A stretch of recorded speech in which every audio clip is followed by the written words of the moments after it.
இன்று ஆண்டவர் நீங்கள் எதிர்பார்க்கின்ற காரியங்கள் கைகூடி வந்து வளமையான வாழ்வை காணச் செய்வார். இந்த காலை ஜெபத்திற்கு எஸ்ஐயா 54:10. மலைகள் நிலை பெயரினும் குன்றுகள் இடம்பெயர்ந்தாலும் உன் மீது நான் கொண்ட பேரன்பு நிலை பெயராது. அன்பின் ஆண்டவரே, அதிகாலையில் உம் திருமுகம் வந்து நன்றி சொல்லி ஜெபிக்க தந்த புதிய நாளிற்காக நன்றி ஆண்டவரே.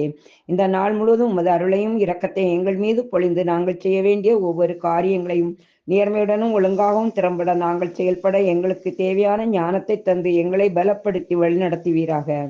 இன்றைய இறைவார்த்தைப்படி மலைகள் இடம்பெயர்ந்தாலும் குன்றுகள் இடம்பெயர்ந்தாலும் உம்முடைய கிருபையும் இரக்கம் எங்களை விட்டு விலகாமல் எங்களோடு இருப்பதாக. அன்பு ஆண்டவரே, நீர் எங்களோடு இருக்கும்போது நாங்கள் செய்ய வேண்டிய காரியங்களில் முன்னேற்றத்தையும் பாதுகாப்பையும் தந்து நேர்மையான பாதையில் வழிநடத்த போவதற்காக நன்றி அப்பா. எங்களுடைய பயம், கலக்கம், குழப்பங்கள் அனைத்தையும் விலக்கிருளும். ஆண்டவரே, உமது இறையருள் எங்களை வழிநடத்த வேண்டும் என்று இயேசுவின் நாமத்தில் ஜெபிக்கிறேன். ஆமீன்.